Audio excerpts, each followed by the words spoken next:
ब्रह्मचर्य धारण करने वाले कोई बादाम हलवा घी की जरूरत ही नहीं भाई, बिल्कुल सच्ची बानी है। जैसे तप्त भूमि में पैर कैसे पड़ता है, एकदम ऐसी बिजली रहती ब्रह्मचारी के शरीर, बिजली 60 किलोमीटर बिना विश्राम किए चलते देखा है। पीछे भी चर्चा की थी, हम हार गए, कब आहार मिलेगा, कब विश्राम, कोई मतलब नहीं। हार ब्रह्मचर्य अत्यंत आवश्यक, जिसे आप खिलवाड़ समझ रहे हो, ये बहुत बड़ी हानि है। जिन लोगों को ऐसा लगता है कि ब्रह्मचर्य छीण करके हम घी दूध पी करके या मकर और कौन सी भस्म और स्वर्ण भस्म मकर ध्वज और क्या क्या, भाई ये सब उसकी पूर्ति नहीं कर सकते।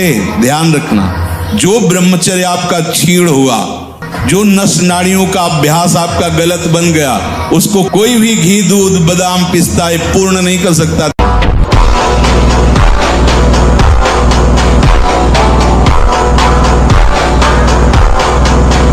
संकल्प भोग का बन गया तो क्रिया हो या ना हो, आप ब्रह्मचर्य नहीं रह पाएंगे।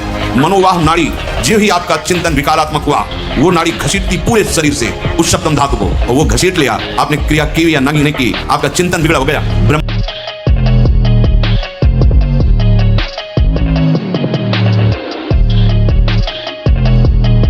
सच्चा ब्रह्मचर्य है हर इंद्री का।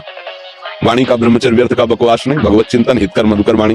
नेत्रेंद्री का ब्रह्मचर्य सबने भगवत भाव देखना, कहीं कोई काम आदि की चेष्टा को ना देखना। श्रवणेंद्री का भगवत चर्चा सुनना, शास्त्र चर्चा सुनना, व्यर्थ की बातें ना सुनना। ऐसे हर इंद्री का ब्रह्मचर्य हो जाएगा तो वो ब्रह्मचर्य का मतलब ब्रह्म में ही स्थित महापुरुष।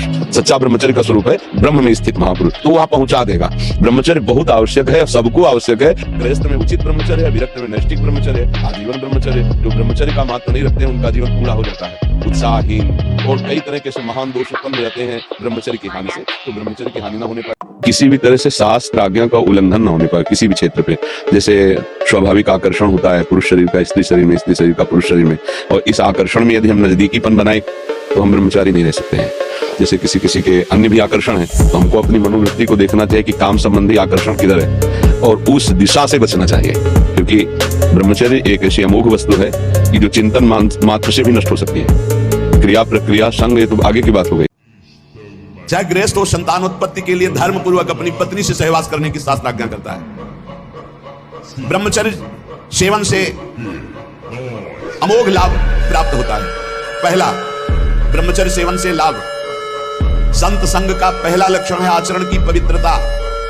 आचरण की पवित्रता, इंद्रियों की शांति। इंद्रियों की शांति अर्थात ब्रह्मचर्य। में कोई किसी भी संप्रदाय का हो, किसी भी परंपरा का हो, ब्रह्मचर्य की विशेष आवश्यकता है। जब तक आपके जीवन में ब्रह्मचर्य का संयम नहीं होगा, तब तक आपको गौरानंद की प्राप्ति हो नहीं सकती। ये जो हमारा अखंड भजन नहीं होता, जो हमारे हृदय में उत्साह नहीं बढ़ रहा भगवत प्राप्ति का, उसका कारण है ब्रह्मचर्य का नाम। जितना एक कामुक व्यक्ति अंधा होता, उससे बढ़कर कोई अंधा नहीं होता। नेत्र से दोनों टूट जाए उसे अंधा नहीं कहते हैं, उसको तो मार्ग नहीं दिखाई देगा। लेकिन जो कामुक है, जो मदांध है, जो विषयों में अंधा, उससे ज्यादा अंधा कोई नहीं होता। लोग पर लोग सब कुछ नष्ट कर लेते। ब्रह्मचर्य से बड़ी कोई तपस्या नहीं है। देखो यहाँ संकोच का त्याग होकर चर्चा हो रही। आप असत आचरण करने में संकोच करें, लेकिन असत आचरणों से कैसे बचा जाता है, युक्तियों में संकोच मत मांगे। महादेव कहते हैं ब्रह्मचर्य अर्थात वीर्य धारण करना महान उत्कृष्ट तप है, भगवत प्रसन्नता का प्रधान हेतु है।